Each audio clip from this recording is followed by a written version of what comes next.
하나님의 임재를 경험하신 적이 있으신가요? 어떤 사람은 기도하다가 성령을 체험했다고 하고, 어떤 사람은 성령의 임재 속에서 예언을 하고 치유를 하기도 합니다. 그런 걸 보거나 들으면 왜 나에게는 놀라운 임재의 경험이 없는가? 하나님은 나를 사랑하지 않으신가? 이런 생각이 듭니다. 하나님의 임재라는 것이 도대체 무엇일까요? 나도 하나님의 임재를 경험할 수 있을까요? 오늘 들려드릴 말씀은 하나님의 임재가 무엇인지, 어떻게 임재를 경험할 수 있는지, 그 유익은 무엇인지에 대한 이야기입니다. 오늘 말씀을 끝까지 들어보시면 임재에 대해서 성경적 이해를 하게 되고 놀라운 하나님의 임재를 경험하시게 될 것입니다. 1편, 하나님의 임재는 거창한 순간에만 있는 것이 아닙니다. 많은 이들이 하나님의 임재라고 하면 어떤 거창한 체험이나 특별한 기도를 떠올립니다. 예배 도중 눈물이 터지거나 기도 중에 하늘문이 열리는 것 같은 감동을 받을 때 우리는 하나님이 지금 여기에 계시는구나 하고 느낍니다. 하지만 그런 순간이 아닌 평범한 하루, 평범한 집안일 속에서는 하나님의 임재를 느끼기 어렵다고 느끼는 분들도 계십니다. 그러나 성경은 다르게 말씀합니다. 마태복음 28장 20절에서 예수님은 이렇게 말씀하십니다. 내가 세상 끝날까지 너희와 항상 함께 있으리라. 항상이라는 말에는 교회 안에서만, 예배 중에서만이라는 제한이 없습니다. 하나님의 임재는 우리가 커피를 마실 때도, 창밖을 바라볼 때도, 설거지를 할 때도, 손주를 돌볼 때도 그 자리에 있습니다. 어떤 자매가 있었습니다. 그녀는 기도는 많이 하지만 하나님의 응답을 받았냐는 질문에는 늘 얼굴이 어두웠습니다. 그녀의 문제는 하나님은 기도해도 대답해주지 않으신다는 불신이 있었다는 것입니다.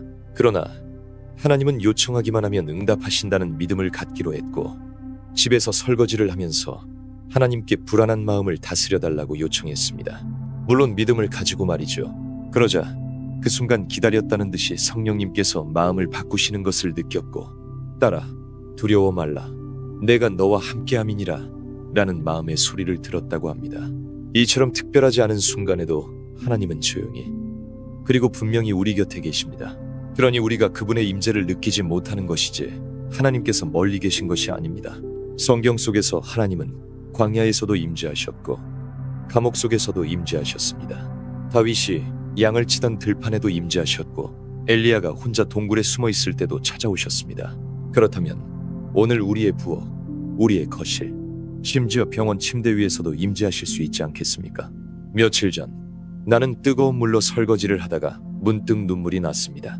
이유 없이 마음이 허전했거든요. 그 순간 라디오에서 흘러나온 찬양 가사 하나가 제 마음을 때렸습니다. 주님은 나의 목자, 내가 부족함이 없으리로다. 그 순간 하나님이 저와 함께 계신다는 것을 느꼈습니다. 설거지를 멈추고 그대로 조용히 눈을 감았습니다. 하나님의 임재는 우리가 마음을 열기만 하면 느낄 수 있습니다. 다만 그것을 방해하는 것은 우리의 바쁨, 우리의 두려움, 그리고 스스로를 낮게 여기는 마음입니다. 나는 별로 하나님께 가까운 사람이 아니야. 나는 지금 신앙생활을 잘 못하고 있으니 하나님도 나를 외면하실 거야 라고 생각하는 그 마음이 우리와 하나님의 임재 사이에 벽을 세웁니다. 하지만 하나님은 그런 벽을 뚫고도 우리에게 다가오시는 분입니다. 예수님이 이 땅에 오신 것도, 우리와 같은 평범한 인간의 모습으로 사신 것도 바로 그 이유입니다. 거룩한 하나님의 임재는 지금도 지극히 평범한 일상 속에서 일어납니다. 여러분이 아침에 눈을 떴을 때 조용히 주님, 오늘도 함께 해주세요 라고 말해보세요. 하루의 시작에 하나님의 이름을 부르는 그 짧은 기도가 우리 삶의 공간을 성소로 바꿉니다. 나는 침대에서 일어날 때마다 손을 가슴에 얹고 하나님께 인사합니다. 주님, 또 하루를 주셔서 감사합니다. 아무것도 대단하지 않은 그 고백이 제 하루를 바꾸고 제 마음을 평안하게 합니다. 삶을 거룩하게 만드는 것은 기적이 아닙니다. 바로 우리의 마음의 태도입니다. 하나님을 의식하는 삶, 하나님을 인정하는 삶이 하나님의 임재를 경험하게 만듭니다. 그리고 그때부터 우리는 알게 됩니다. 하나님은 결코 멀리 계신 분이 아니라는 사실을요. 그래서 우리는 기도해야 합니다.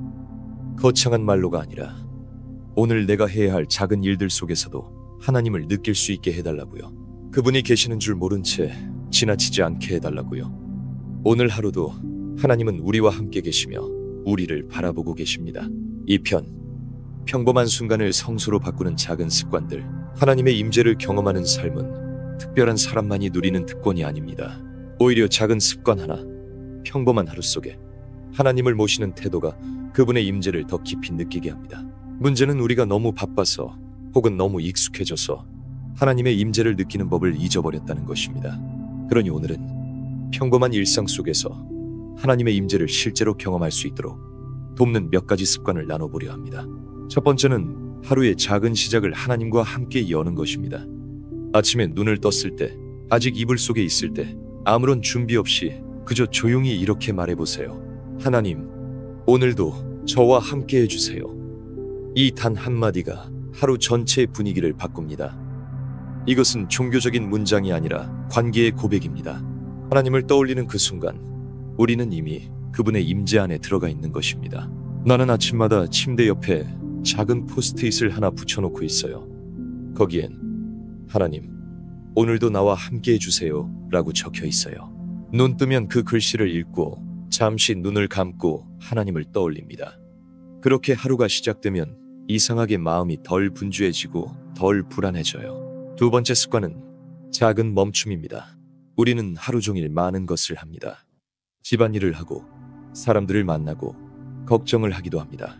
그런데 이 모든 사이사이에 10초만 멈춰보세요. 그 멈춤은 하나님께 마음을 돌리는 시간입니다. 멈춘다는 것은 기도와 같습니다. 아무 말 없이도 주님께 향하는 우리의 시선이 곧 기도가 됩니다. 오후 3시쯤이면 항상 피곤하고 지칩니다. 예전에는 커피를 마시거나 TV를 켰지만 요즘은 잠깐 소파에 앉아 눈을 감고 하나님, 지금 저와 함께 계시죠? 하고 속으로 묻습니다. 그러면 마음속이 차분해지고 다시 일을 할 힘이 생깁니다. 세 번째는 하루 끝의 고백입니다. 자기 전 하루를 되돌아보며 하나님께 짧게 고백해보세요. 오늘도 함께 해주셔서 감사해요. 말이 길 필요는 없습니다. 그저 하나님을 기억하고 고백하는 그 순간 하루 전체가 주님의 임재로 덮입니다. 하루의 끝이 하나님의 품 안에서 마무리되면 깊은 평안이 우리를 덮습니다. 이 세 가지 습관, 하루의 시작, 중간, 끝, 이 세 시간대를 하나님께 드리는 것입니다. 이건 종교적인 행위가 아니라 사랑의 시간입니다. 마치 연인끼리 아침에 인사하고 점심에 안부를 묻고 밤에 잘 자요 하고 말하는 것처럼 하나님과의 관계도 그렇게 일상 속에서 살아 움직여야 합니다. 믿음은 감정이 아니라 선택입니다. 내가 느껴지든 느껴지지 않든 오늘도 하나님은 나와 함께 계심을 믿는 선택, 그것이 임재를 여는 열쇠입니다. 예수님도 늘 습관을 따라 기도하셨습니다. 누가복음 22장 39절에 보면 예수께서 나가사 습관을 따라 감람산에 가시매라는 표현이 나옵니다. 하나님의 아들이셨던 예수님조차 삶의 리듬 속에서 하나님과의 시간을 지키셨습니다. 하물며 우리에게는 더더욱 이런 습관이 필요하지 않을까요? 하나님은 감정적인 만남으로만 임재하지 않으십니다. 정해진 자리에서 정해진 습관 속에서도 말씀하시고 함께 하십니다. 기도의 시간, 말씀의 시간, 찬양하는 시간도 소중하지만 삶의 구석구석에서 반복되는 습관 속에서 하나님의 임재를 체험할 수 있습니다. 저는 아침에 일어날 때마다 무조건 감사하는 습관을 들이기로 했습니다. 감사하는 느낌이나 생각이 없어도 일단 입술에 습관을 들이기로 한 것입니다. 그래서 일어나자마자 주님 감사합니다를 3번 말했습니다. 그러자 내 하루의 방향이 감사로 시작하는 것을 알게 되었습니다. 감사 속에 성령님께서 나의 생각을 붙드신다는 믿음이 생겼습니다. 결국 삶이 예배가 된다는 것은 우리가 예배하듯 살아간다는 뜻이 아닙니다. 살아가는 순간순간을 예배처럼 여긴다는 것입니다. 그러기 위해선 우리가 느끼는 감정보다 놓지 않는 습관이 더 중요합니다. 감정은 올라갔다 내려가지만 습관은 우리를 일으킵니다. 하나님의 임재는 어떤 순간의 폭발적인 감동보다 매일매일 반복되는 작고 조용한 순종에서 더 깊이 체험됩니다. 여러분의 하루가 너무 단조롭고 너무 반복적이라 느껴지시나요? 그 안에 하나님의 임재가 있습니다. 반복되는 일상은 하나님이 우리를 만나기 위해 마련하신 자리입니다. 오늘도 커피를 내리며 이불을 개며 아이의 이름을 부르며 주님을 생각해 보세요. 그때 우리는 깨닫게 됩니다. 내가 혼자가 아니었다는 것을요. 3편, 지친 날, 하나님의 임재를 더 깊이 느끼는 방법. 살다 보면 마음이 지칠 때가 있습니다. 몸은 움직이지만 마음은 주저앉고 해야 할 일은 많은데 손이 떨어지지 않는 날들이 있습니다. 누구와도 말하고 싶지 않고 기도조차 나오지 않는 그런 시간들. 나이가 들수록 그런 순간은 더 자주 찾아오는 듯합니다. 자식 걱정, 건강 염려, 그리고 누구에게도 말하지 못하는 외로움까지. 그럴 때 우리는 하나님의 임재를 더 깊이 느끼고 싶지만 아이러니하게도 그런 날에는 하나님조차 멀게 느껴집니다. 하지만 바로 그때가 하나님께서 우리를 가장 가까이 품으시는 때입니다. 이사야서 42장 3절에서는 이렇게 말합니다. 상한 갈대를 꺾지 아니하며 꺼져가는 등불도 끄지 아니하시고. 하나님은 우리 안에 불이 거의 꺼져가는 순간에도 우리를 꺼지지 않게 지키시는 분이십니다. 지쳐있는 나, 기도가 나오지 않는 나를 하나님은 부끄러워하지 않으십니다. 오히려 그 마음을 가만히 안아주십니다. 저는 며칠 전에 제 마음이 고통으로 가득 찬 적이 있었습니다. 절망스럽고 포기하고 싶어서 이불을 뒤집어 쓰고 소리 지르며 울었습니다. 나 혼자가 된 기분이었습니다. 그럴 때 하나님이 멀리 계신다고 느껴졌습니다. 그래도 그냥 하나님 저 어떻게 하란 말입니까? 라는 원망의 말만 나왔습니다. 그때 하나님께서는 감사할 것 딱 두 가지를 생각나게 해주셨습니다. 몸이 건강한 것과 아직 나에게 기회의 3개월이 있다는 것을요. 하나님의 임재는 우리가 힘이 있을 때만 오는 것이 아닙니다. 오히려 우리의 힘이 빠질 때 그 자리에 조용히 임하십니다. 예수님께서 겟세마네 동산에서 기도하실 때를 떠올려 보세요. 제자들은 졸고 있었고 예수님은 괴로워 땀방울이 핏방울이 되도록 기도하셨습니다. 그 외로운 순간에도 하나님 아버지는 예수님과 함께 계셨습니다. 그러니 우리가 홀로 무너지는 것 같을 때도 하나님은 우리 곁을 떠나지 않으십니다. 이런 지친 날에는 억지로 기도하려 애쓰지 않아도 됩니다. 하나님께 말해주세요. 주님, 오늘은 기도가 안 나와요. 하지만 주님을 찾고는 있어요. 그 고백 하나면 충분합니다. 하나님은 우리의 진실한 마음을 받으시는 분이시기에 완전한 말보다 진실한 숨을 원하십니다. 어떤 60대 집사님의 고백입니다. 나는 하루 중 가장 외로운 시간이 저녁이었어요. 가족들이 다 각자의 방에 들어가고 집안이 조용해질 때면 마음이 텅 빈 것 같았죠. 어느 날부터인가 그 시간에 혼자 소파에 앉아 조용히 하나님 하고 이름만 불렀어요. 아무 기도도 아니고 아무 말도 없이 그냥 하나님이라고만 불렀습니다. 그런데 이상하게 그 한마디가 내 안을 채우기 시작했어요. 하나님의 임재는 이름을 부르는 것만으로도 우리 안에 자리합니다. 우리가 하나님이라는 이름을 부르는 순간 우리 안의 공기가 바뀝니다. 무기력 속에서 하나님의 임재를 느끼기 위한 가장 쉬운 방법은 바로 그분의 이름을 부르는 것입니다. 기도가 되지 않을 때는 찬양을 들어보세요. 말씀이 잘 익히지 않을 때는 성경을 손에만 쥐고 있어도 좋습니다. 그런 작은 행동 속에서 하나님은 우리를 만나주십니다. 시편 34편 18절은 말합니다. 여호와는 마음이 상한 자에게 가까이 하시고 중심에 통회하는 자를 구원하시는도다. 우리의 마음이 상해 있을 때 하나님은 멀리 계시지 않습니다. 오히려 더 가까이 오셔서 우리를 바라보십니다. 하나님은 상한 심령을 찾으시는 분이십니다.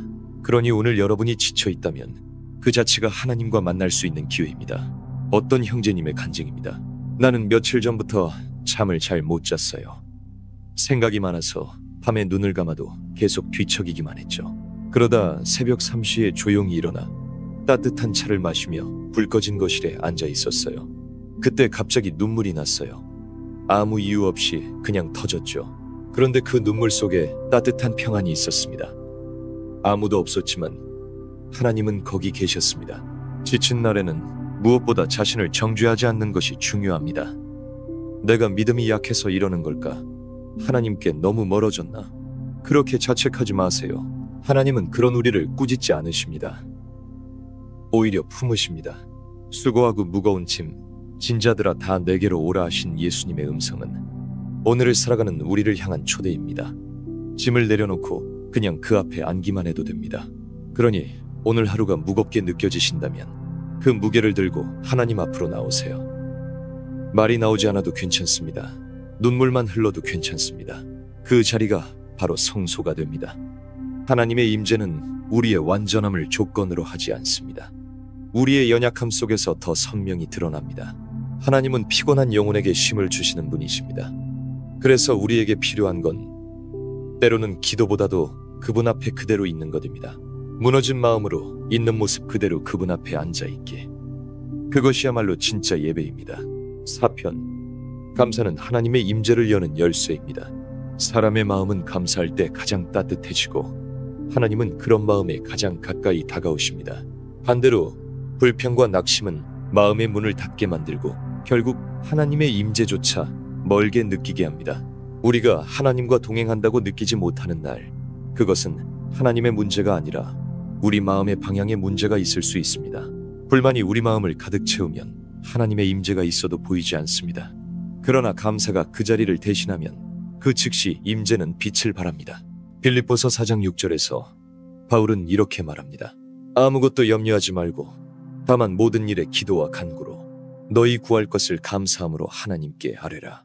바울은 감옥에서 이 말을 썼습니다. 어둡고 냄새나는 감옥 안에서 그는 오히려 감사하라고 외칩니다. 왜일까요? 그 상황 속에서도 하나님이 계시다는 것을 알았기 때문입니다. 그리고 그는 감사가 곧 임재의 문이라는 것을 알았던 사람입니다. 감사는 하나님의 임재를 기억하는 연습입니다. 어떤 일이든 주님, 이것도 당신의 손안에 있습니다 라고 고백할 수 있다면 우리는 이미 하나님의 임재 안에 있습니다. 그것이 세상 사람들과 다른 믿음의 방식입니다. 우리는 상황이 변해서 감사하는 것이 아니라 하나님이 계시기 때문에 감사하는 사람들입니다. 60대 집사님의 고백입니다. 저는 너무 힘든 상황에 있다는 생각이 들었습니다. 아무런 희망이 없었습니다. 남편은 우울증으로 누워있고 아들은 게임 중독에 빠져서 정상적인 생활을 하지 못하고 있었습니다. 하나님 앞에 울고만 있을 때 순간 숨쉬고 있다는 사실이 감사로 느껴졌습니다. 그러면서 제 마음 한켠에 소망의 빛이 들어오고 있다는 것을 느꼈습니다. 감사는 상황을 바꾸지는 않을 수 있어도 우리의 시선을 바꿉니다. 이 시선의 변화가 하나님의 임재를 더욱 선명하게 만듭니다. 문제만 바라보면 하나님이 안 보입니다. 그러나 하나님의 얼굴을 바라보면 문제도 하나님의 손안에 있음을 알게 됩니다. 우리는 종종 감사할 것이 없는데요 라고 말합니다. 삶에 지친 마음이 그렇게 말하게 합니다. 그러나 감사는 감정이 아니라 훈련입니다. 처음에는 억지로 시작해도 괜찮습니다. 억지 감사가 진짜 감사로 변하는 데에는 그리 오랜 시간이 걸리지 않습니다. 하루에 한 가지씩 감사의 제목을 적는 것부터 시작해보세요. 그리고 그것을 하나님께 고백해보세요. 이 작은 일도 당신이 허락하신 줄 믿습니다. 그렇게 감사를 훈련하는 삶에는 반드시 하나님의 임재가 따라옵니다. 또 하나 기억해야 할 것은 감사는 현재를 인정하는 태도라는 점입니다. 많은 사람들이 다 지나가면 감사하겠다, 이 고비만 넘기면 감사하겠다고 말합니다. 그러나 믿음은 미래가 아니라 지금, 바로 오늘을 믿고 감사하는 것입니다. 하나님, 오늘도 당신이 계셔서 감사합니다. 이 한마디가 어두운 골짜기 안에서도 하나님의 빛을 비추게 합니다. 시편 기자는 이렇게 고백합니다. 내가 여호와께 감사하리니 이는 선하심과 인자하심이 영원함이로다. 하나님이 선하시기 때문에 감사하는 것입니다. 우리의 삶이 항상 선하지 않아도 하나님은 항상 선하십니다. 그것이 감사의 근거입니다. 하나님은 변하지 않으시고 그분의 임재는 환경에 따라 요동하지 않습니다. 때로는 아픔 중에도 감사할 수 있습니다. 우리가 아파도 하나님은 여전히 우리를 붙드십니다. 그런 감사는 억지 고백이 아니라 하나님을 신뢰하는 믿음의 표현입니다. 감사가 눈물과 함께 올 수도 있습니다. 그 눈물은 고통의 증거가 아니라 하나님의 손길을 느끼는 증거입니다. 감사는 영적인 무기입니다. 불평이 깊어질수록 어둠이 들어오고 감사가 커질수록 빛이 들어옵니다. 감사는 단순한 긍정이 아니라 현실의 한가운데서 하나님의 존재를 선언하는 것입니다. 이 안에도 주님이 계십니다 라고 말할 때 하나님은 그 자리에서 우리를 안아주십니다.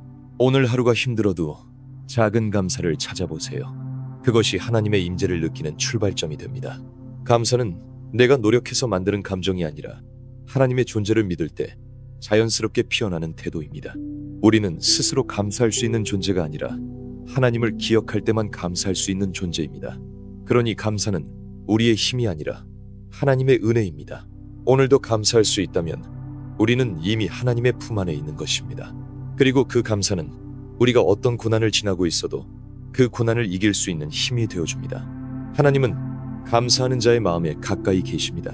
여러분의 가슴 깊은 곳에서 나오는 작은 고백 하나에도 하나님은 응답하십니다. 주님, 감사합니다.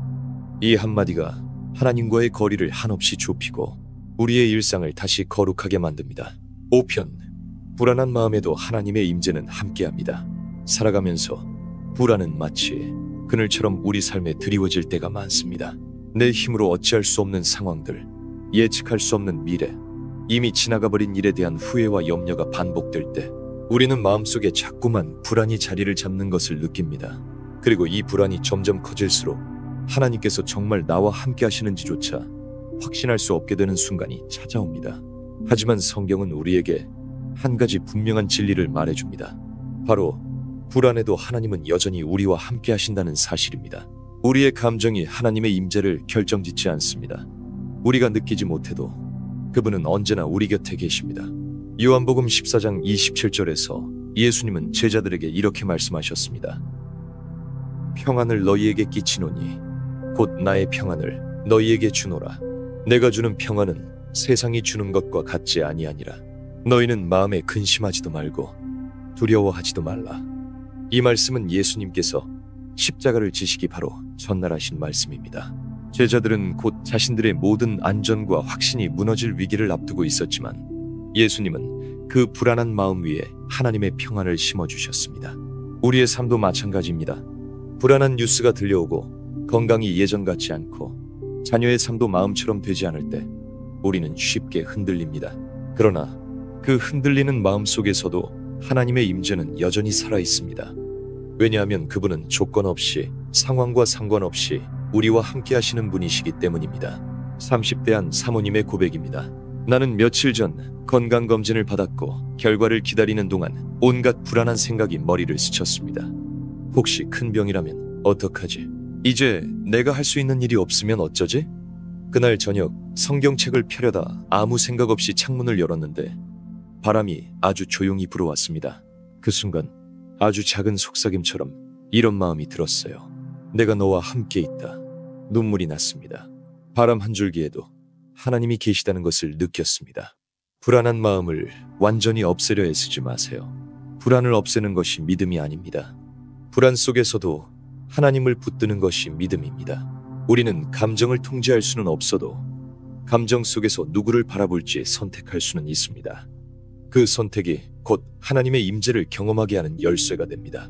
시편 56편 3절에 시편 기자는 이렇게 고백합니다. 내가 두려워하는 날에는 주를 의지하리이다. 믿음이 있는 사람에게도 두려움은 찾아옵니다. 중요한 것은 두려움이 없는 것이 아니라 두려울 때 누구를 붙드느냐는 것입니다. 우리는 두려울수록 더 깊이 하나님께 매달려야 합니다. 그리고 그 순간 하나님은 우리의 마음 가장 깊은 곳까지 임하십니다. 하나님의 임재는 평안한 감정과 동일하지 않습니다. 임재는 존재의 사실이고 평안은 그 임재에 대한 반응입니다. 그러므로 우리가 평안을 느끼지 못할 때도 하나님의 임재는 여전히 사실입니다. 중요한 것은 우리가 불안하다는 이유로 하나님으로부터 멀어지지 않는 것입니다. 오히려 그런 순간일수록 더욱 가까이 가야 합니다. 하나님의 품은 두려운 자들이 도망쳐 숨을 수 있는 피난처입니다. 불안이 엄습할 때는 말씀을 무조건 읽어야 합니다. 물론 말씀이 눈에 들어오지 않을 수 있습니다. 그래도 억지로라도 말씀을 소리내어 읽어보세요. 나의 목소리는 나의 귀가 듣고 나의 영혼이 듣습니다. 그러면 점점 불안이 사라지고 마음에 소망의 빛과 믿음이 생기기 시작합니다. 왜냐하면 믿음은 들음에서 나기 때문입니다. 또한 우리가 불안을 내려놓기 위해 할 수 있는 가장 실제적인 방법은 바로 하나님을 바라보는 것입니다. 바람을 보는 것이 아니라 바람 위를 걷게 하시는 예수님을 바라보는 것입니다. 베드로가 물 위를 걸을 수 있었던 것은 바람이 멈췄기 때문이 아니라 예수님을 바라보았기 때문입니다. 우리의 불안도 마찬가지입니다. 상황이 나아졌기 때문에 마음이 평안해지는 것이 아니라 하나님을 바라보는 그 순간에 불안한 자리에서 밀려납니다.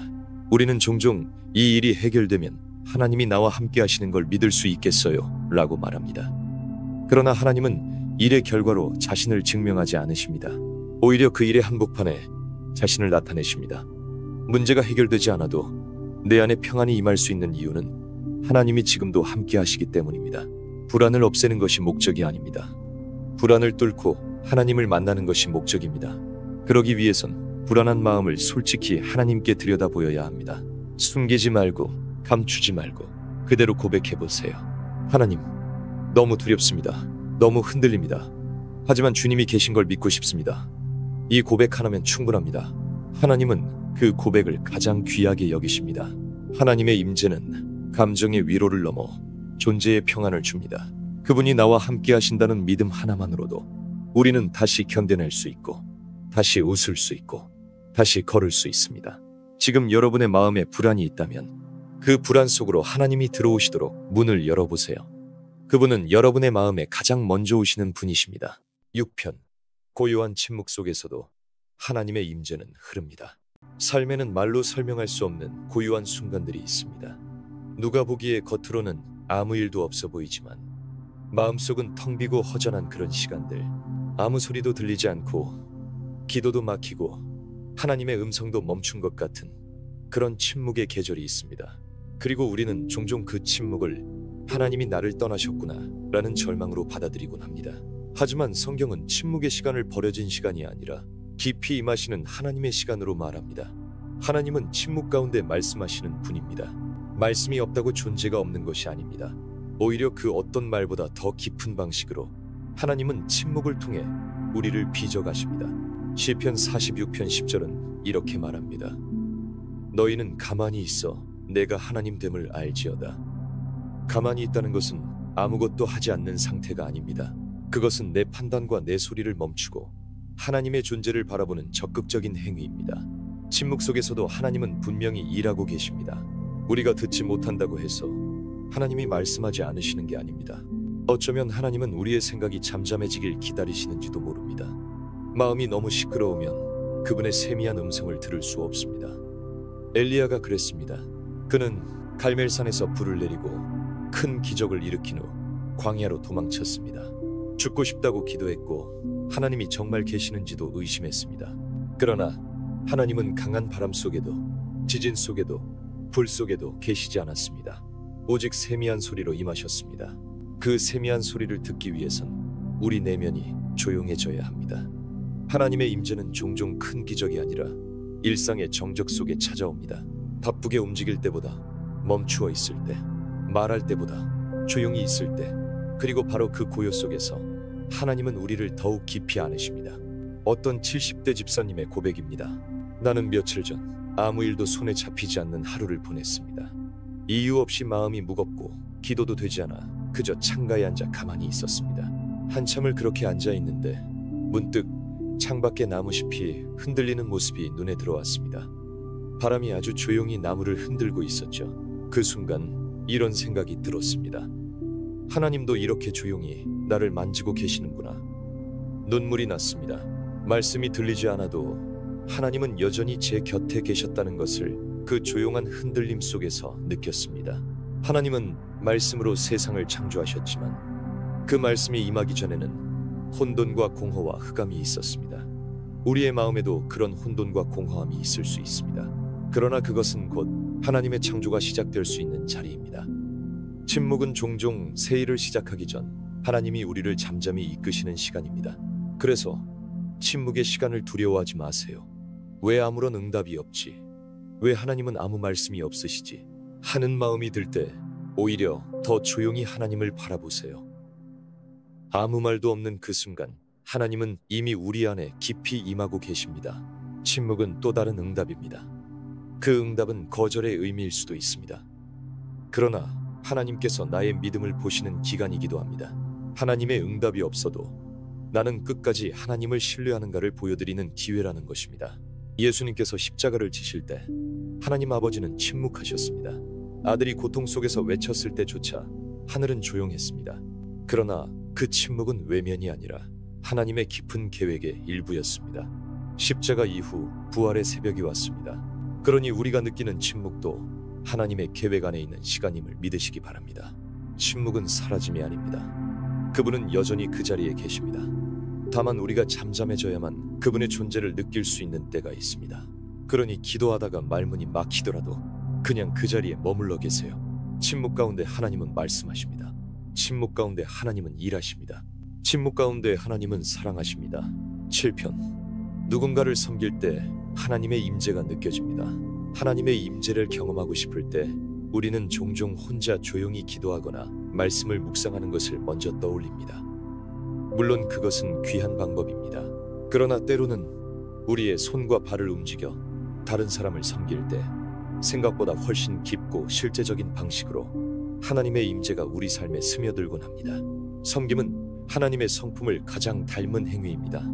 예수님께서 이 땅에 오신 목적도 섬김을 받으려 함이 아니라 섬기려 함이라고 하셨습니다. 마가복음 10장 45절은 이렇게 말합니다. 인자가 온 것은 섬김을 받으려 함이 아니라 도리어 섬기려 하고 자기 목숨을 많은 사람의 대속물로 주려 함이니라.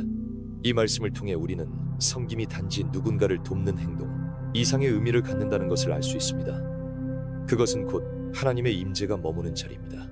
우리는 누군가를 위해 기도할 때, 도와줄 때, 작은 일을 대신해 줄 때, 불편을 감수할 때, 그 순간 마음속 깊은 곳에서 알 수 없는 평안과 충만함을 경험하곤 합니다. 그것은 우리 힘으로 얻은 감정이 아닙니다. 바로 하나님께서 그 자리에 함께 하신다는 표시입니다. 그리고 우리가 그 사랑을 따라 살고 있다는 증거이기도 합니다. 이런 경험은 겉으로는 작고 평범해 보일 수 있습니다. 남편을 위해 따뜻한 밥을 차려주는 것, 아픈 친구에게 안부 전화를 하는 것, 교회에서 의자를 정리하거나 성경책을 나눠주는 일. 그러나 그 작은 행동 속에 주님을 향한 사랑이 담겨 있을 때 하나님은 그것을 기뻐 받으시고 그 마음 가운데 임재하십니다. 40대 초반에 한 자매님이 있었습니다. 그분은 뇌 수술을 받고 정신적으로 장애가 있는 분이었습니다. 정상적인 생활을 할 수는 있지만 사람과 소통이 좁은 분이었습니다. 그래서 교회 안에서 원만한 관계를 하기 어려운 분이었습니다. 그래서 저는 그분을 섬기기로 했습니다. 매주 교회에서 만나면 친절하게 인사를 나누고 교회에서 교제를 나누는 시간에는 제가 따로 데리고 카페에 가서 1대1로 이야기를 들어주었습니다. 그녀의 이야기 속에는 험난했던 인생이 묻어났습니다. 저는 그녀의 이야기를 들으면서 사랑과 섬김을 알게 되었고 그것을 하나님께서 기뻐하신다는 마음의 감동을 받았습니다. 섬김은 나를 낮추는 것이 아닙니다. 오히려 하나님과 나의 마음을 가장 가까이 이어주는 연결고리입니다. 내가 나 자신을 내려놓고 누군가를 향해 손을 내밀 때 그 손 위에 하나님이 함께 하십니다. 그리고 그 손을 통해 다른 이의 마음까지도 따뜻하게 만지십니다. 섬김은 내가 하나님의 손과 발이 되는 거룩한 통로입니다. 우리가 주님의 이름으로 행한 모든 작은 일은 결코 헛되지 않습니다. 마태복음 25장에서 예수님은 말씀하십니다. 너희가 여기 내 형제 중에 지극히 작은 자 하나에게 한 것이 곧 내게 한 것이니라. 이 말씀은 섬김에 곧 예수님께 드리는 예배임을 분명히 보여줍니다. 그리고 예배가 있는 자리에는 반드시 하나님의 임재가 있습니다. 때로는 우리가 섬김을 힘겹게 느낄 수 있습니다. 내가 너무 지쳐 있는데 누군가를 도울 힘이 있을까? 내가 해주는 이 일들이 정말 의미가 있을까? 그렇게 생각될 때도 있습니다. 그러나 하나님은 섬김을 통해 우리의 지친 마음까지 회복하십니다. 우리가 누군가를 살필 때 하나님은 동시에 우리를 살피십니다. 삶이 공허할 때, 의미를 잃었을 때, 기쁨이 사라졌다고 느낄 때 그때 우리는 섬김으로 나아가야 합니다. 그 섬김의 자리에 하나님은 기다리고 계십니다. 우리가 손을 내밀 때 하나님도 우리를 향해 손을 내미십니다. 그리고 그 손이 맞닿는 그 순간 우리는 하나님의 임재 안에 들어가게 됩니다. 섬김은 때로 보이지 않는 열매를 맺습니다. 지금은 그 결과를 알 수 없어도 하나님은 모든 수고를 기억하십니다. 그리고 우리가 잊어버린 순간에도 그 섬김은 누군가의 마음속에 남아 하나님께 향하는 길을 열어줍니다. 하나님의 임재는 이런 조용한 자리에 임합니다. 크고 화려한 사역이 아니라 아무도 모르게 드린 정성 안에 그분은 머무십니다. 여러분이 오늘 하루 중 누군가를 위해 행한 가장 작은 사랑이 있다면 그 속에 이미 하나님의 임재가 있었음을 믿으시기 바랍니다. 그리고 그 임재가 여러분을 다시 일으킬 힘이 될 것입니다. 8편 오늘 하루를 하나님과 함께 걷는다는 의미. 하나님의 임재를 삶에서 느낀다는 것은 사실 그리 멀리 있는 일이 아닙니다. 어떤 특별한 상황이나 비범한 순간이 아니라 우리가 숨쉬고 걷고 먹고 말하는 아주 평범한 하루 속에서 하나님과 함께 걷는 삶. 그것이 진정한 임재의 삶입니다. 많은 사람들이 하나님의 임재를 체험하기 위해 특별한 자리, 특별한 시간, 특별한 방법을 찾습니다. 그러나 예수님은 우리에게 이렇게 말씀하십니다. 볼지어다 내가 세상 끝날까지 너희와 항상 함께 있으리라. 항상이라는 이 단어는 바로 지금 이 순간을 의미합니다. 하나님은 이미 우리 삶 안에 계십니다. 우리는 그 사실을 기억하며 걸어가기만 하면 됩니다. 하나님과 함께 걷는다는 것은 무엇일까요? 그것은 우리가 하는 일마다 그분을 의식하며 살아간다는 뜻입니다. 설거지를 하면서도, 버스를 타면서도, 밥을 먹으면서도 하나님을 생각하는 것입니다. 그리고 마음속으로 지금도 하나님이 함께 계신다고 고백하는 것입니다. 하나님과 걷는 삶은 하루의 시작을 그분께 맡기는 것으로부터 시작됩니다. 눈을 뜨며 주님, 오늘도 제 손을 잡아주세요 라고 말해보세요. 그 짧은 기도로 우리의 하루는 하나님의 길로 향하게 됩니다. 그리고 그 하루의 모든 순간이 기도가 됩니다. 말을 하지 않아도, 무엇을 따로 하지 않아도 하나님은 이미 우리와 함께 걸어가고 계십니다. 삶의 속도가 빠르다고 해서 하나님의 임재가 사라지지 않습니다. 오히려 우리는 그 속도 안에서도 주님의 보조를 느낄 수 있습니다. 예수님은 제자들과 함께 걸으셨습니다. 앉아서 가르치시기도 하셨지만 대부분의 시간은 그들과 함께 길을 걸으며 말씀하시고 사랑을 나누셨습니다. 그분은 지금도 같은 방식으로 우리와 함께 걸어가십니다. 조용히, 그러나 분명히. 나는 매일 아침 작은 공원을 걷습니다. 특별한 목적은 없고 그저 운동 삼아 나섭니다. 어느 날은 마음이 많이 무거웠습니다. 자녀 문제도 건강 문제도 한꺼번에 겹쳐온 날이었거든요. 그런데 그날따라 유독 바람이 시원하고 햇살이 따뜻했습니다. 걷다가 문득 이런 생각이 들었습니다. 하나님이 나랑 같이 걷고 계시구나. 그 순간 숨이 트이고 마음이 조금씩 풀어졌습니다. 내 발걸음 옆에서 주님도 함께 발을 옮기고 계신다는 그 생각 하나로 그날 하루를 버틸 수 있었습니다. 하나님과 함께 걷는다는 것은 우리 혼자 길을 찾지 않아도 된다는 뜻입니다. 어디로 가야 할지 모를 때, 어느 길이 맞는지 확신이 없을 때도 괜찮습니다. 그저 주님과 함께 걷는다면 그분이 우리의 발걸음을 바른 길로 인도하실 것입니다. 하나님과 함께 걷는다는 것은 삶이 쉬워진다는 의미는 아닙니다. 오히려 때로는 더 많은 인내와 믿음이 필요할 수 있습니다. 하지만 그 모든 과정을 함께 걸어가시는 분이 계시기에 우리는 넘어져도 일어설 수 있고 울어도 다시 웃을 수 있습니다. 하나님의 임재는 우리가 완벽할 때 오는 것이 아니라 우리가 의지할 때 오는 것입니다. 하루의 끝에서 우리는 종종 묻습니다. 오늘도 잘 살아낸 걸까? 하지만 하나님은 우리에게 이렇게 말씀하십니다. 나는 오늘도 너와 함께 걸었다. 우리가 느끼든 못 느끼든 하나님은 결코 우리 곁을 떠나지 않으십니다. 그리고 그 사실을 매일 아침 다시 믿기로 선택하는 것이 하나님의 임재 속에 사는 삶입니다. 하나님과 함께 걷는다는 것은 무엇을 하든 그분을 의식하는 것입니다. 감사할 일이 있을 때 먼저 하나님께 말하는 것, 속상한 일이 생겼을 때 하나님께 마음을 열어 보이는 것, 어떤 결정을 내리기 전 짧게라도 하나님, 어떻게 하면 좋을까요? 라고 묻는 것. 그런 모든 순간이 하나님의 임재를 느끼는 시간입니다. 우리는 걷다가 가끔 멈출 수도 있고 잠시 다른 길로 돌아설 수도 있습니다. 그러나 하나님은 우리보다 앞서가시지도 너무 멀리 떨어지지도 않으십니다. 항상 우리 옆에 계십니다. 우리가 멈추면 함께 멈추시고 우리가 울면 함께 울고 우리가 다시 걸어가기 시작하면 옆에서 걸음을 맞추십니다. 이것이 바로 임마누엘, 우리와 함께 하시는 하나님의 실제적인 모습입니다. 오늘 하루도 특별한 일 없이 지나갈 수도 있습니다. 그러나 그 하루가 하나님과 함께한 하루였다면 그것만으로도 충분합니다. 사람의 눈에는 평범해 보이는 하루라도 하나님의 눈에는 거룩한 걸음입니다. 하나님과 함께 걸은 하루는 절대 흔적 없이 사라지지 않습니다. 그 모든 발자국이 기억되고 그 위에 하나님은 은혜를 심으십니다. 하나님의 임재는 특별한 기적과 같은 경험만이 아닙니다. 늘 일상 속에서 누릴 수 있는 것이 하나님의 임재입니다. 마치 이스라엘 백성들이 광야 40년의 생활 동안 늘 하나님의 성막이 함께 하셨던 것처럼 우리의 광야 같은 인생 속에서도 늘 함께 하십니다. 이 믿음과 확신이 여러분을 어떤 상황 속에서도 지키시고 힘주시기를 기도합니다. 오늘의 말씀이 좋으셨다면 좋아요와 구독을 눌러주시고 이 말씀이 꼭 필요한 사람이 생각나신다면 기도하는 마음으로 공유해주세요. 감사합니다.